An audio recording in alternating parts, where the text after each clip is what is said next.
আসসালামু আলাইকুম, কেমন আছেন সবাই? সৌদি রাজে কি পারে তাই একটু শেয়ার করতেছি। এই যে কলা মাজার মধ্যে 4 কান কলা ধরছে, এই কলাগুলো উপরে একটু লাল হয়েছে রোদ্রে। আর করছে কি 1 সপ্তাহ আগে কাইটা আনছে কপিলের বাবা, মানে কয় পাকছে। তো 1 সপ্তাহ এন্দে ওন্দে ব্যাগে বইরে এনে এনে থুয়ে পাকে নাই। এখন আমি এগুলোতে চিপস বানাবো। আর মাজার মধ্যে আরো 3 কায়দা আছে। এখন কপিলের বাবারে করলাম তুই এগুলো কাটিস না, আমি দেখুম আমি যে সঙ্গে কম ওই সময় কাটবি, ঠিক আছে? এই কলা আরো 1-1.5 মাস পরে পাকবো, বাড়তি হইব, ঠিক আছে? এখন ওই যে লাল হয়েছে রোদ্রে বেশি খরাই এই কাইটে ফেলাইছে, কাইটে এই অবস্থা করছে।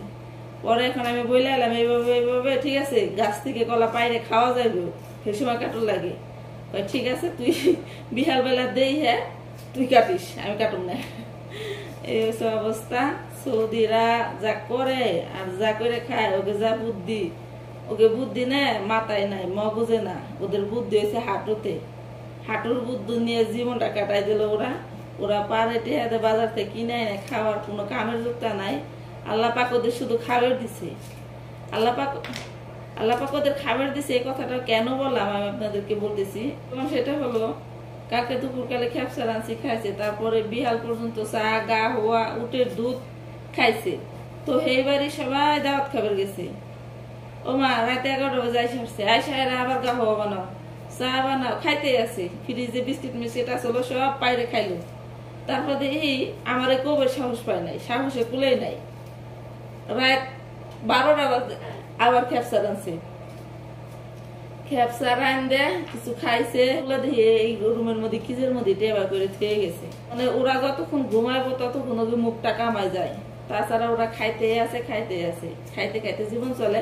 চাকচাক করে কাইটে তারপরে আমি সেদ্ধ দিমু, সেদ্ধ দিয়ে তারপর রোদে শুকামো, তারপরে চিপ বানাবো। দেখি হয় কিনা, এটা আমার প্রসেসে, জানি না কতটুকু সাকসেস আমি, দেখি পারে কিনা।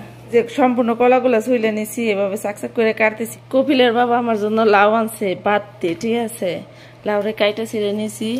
এখানে কিছু কলা নিছি, লাউ নিছি, আলু নিছি, এখানে আছে ভেন্ডি নিমো, তারপর টমেটো নিমো, এখানে পেঁয়াজের পাতা আছে। সবকিছু দিয়ে ঠিক আছে।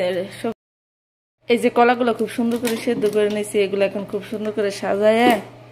এটা ভালো না, এটা শুকায় তারপরে চিপস বানাবো। যে প্লেটের মধ্যে সুন্দর করে সাজায় নিছি, এইভাবে শুকাইবো। শুকানোর পরে তেলে ভাজুম। কপিল আইসে আজকে 27 দিন ধরে, ঠিক আছে? কামে জীবন শেষ। আজকে বউ পোলাপান নিয়ে পার্কে গেছে ঘোরার জন্য। বাড়ি ঘরে সব পরিষ্কার করে কুইটে বাইটে রান্না করার জন্য আসলাম। ঘড়ির কাটায় এখন বিকেল 5টা বাজে, ঠিক আছে? এখন পর্যন্ত কিছুই খাইনি। 4 বোতল পানি খাইছি 1 পা করে। এইভাবে চলতেছে। কপিলের কথাবার্তা ভালো না, এক একটা কথা কইব না মনে হয় যে বোম ফালাই দিছে। কে সুন্দর করে কইলে হয় না? তুই পুলিশ, তুই জেনে ডিউটি করো, সেনে যায় জমিদারি করে। কে সবটা মানুষের হাতে, খালি মায় বাপে ছাড়া, নিজের বউ ছাড়া, ঠিক আছে? আর বাসার মধ্যে যা মানুষ আছে সবার হাতে কথা কয় ঠেহে কিনা উনি প্রেসিডেন্ট। চোখ মুখ বড় বড় করে, ঠিক আছে, কুদি দিয়ে কথা কইব। মানে পুলিশের চাকরি করে, হে অভ্যাস। তো আজকে হেরা কইছি, দরজা আমি লাগাই নাই, আমি ঢুকছি, দরজা বাতাসে আমি একটু এমনি করছি, দরজা বাতাসে একাই বন্ধ হয়ে গেছে। তাকে আমাকে শোয়া আমি কই কি বাতাসে করছে। তারপরে 2 ভাই আবু, তারও সামনে আমার সাথে থেটাটি করে। আরো 2 ভাই তো বসে নিয়েছে, তারা তো আমার কিছু কইলো না, ঠিক আছে?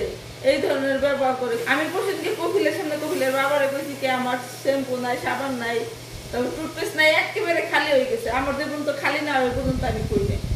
তো মূল্য তারপরে দিন বউগুলো হলে মার্কেটে গেল, তাই আমার জন্য এগুলো আলো না পাবানি। আমি 5-6 মাসের বেতন পাবো, বুঝাই দিবানি। আসুক আজকে তাই রেখে আমার টেয়া লাগবে, আমার টেয়া আছে। এটা হলো নবীর দেশ, নবীরা চলে এই দেশে ছাগল চড়াইয়ে খায়, তারপরে মাসির বাড়ি রাহাল খাইতে খায়, পিঠে সালা বান্ধে পেটে পাথর বান্ধে দুনিয়া থেকে চলে গেছে।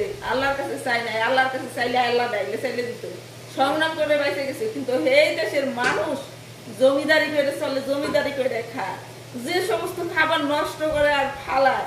আল্লাহ পাক ওকে দুনিয়ায় পাঠাচ্ছে খাওয়ার জন্য। ওরা 2টা মিনিট মুখটা কামাই দেয় না। ওরা বহির না গেলে একদিক দিয়ে খাইতেই আছে, মনে হয় পায়খানায় যাইতেই আছে, মানে এত দূর খাইতে পারে। এই যে ভেন্ডি কাটছি, এখানে আলু কাটছি, পেঁয়াজ মশলা কষাই এনেছি, সবজি রান্না করতেছি। সবজি আমার খুব প্রিয়, আমি একজন সবজি লাভার। যাই হোক, এটা কষানো হয়ে গেছে, পানি দিয়ে দেবো।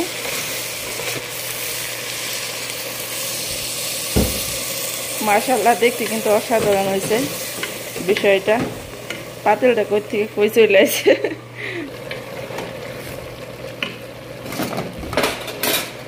তরকারিটা 5 মিনিট প্রেসার করে সেদ্ধ করে নিয়েছি, হয়ে গেছে প্রায়। এখন ধনে পাতা আর টমেটো দিলাম, কারণ টমেটোটা গলে গেলে মজা লাগে না, এই জন্য এখন দিয়ে দিলাম।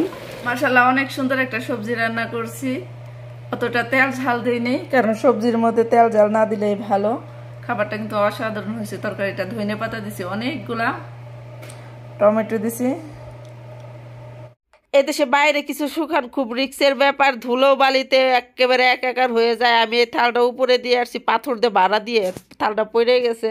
আমার ম্যাডামে দেখি নিয়ে আসছে, আমি যাই আবার এই বাটির ডি খুঁটে নিয়ে এলাম। এখন ভাইজে দেখি কেমন হয়।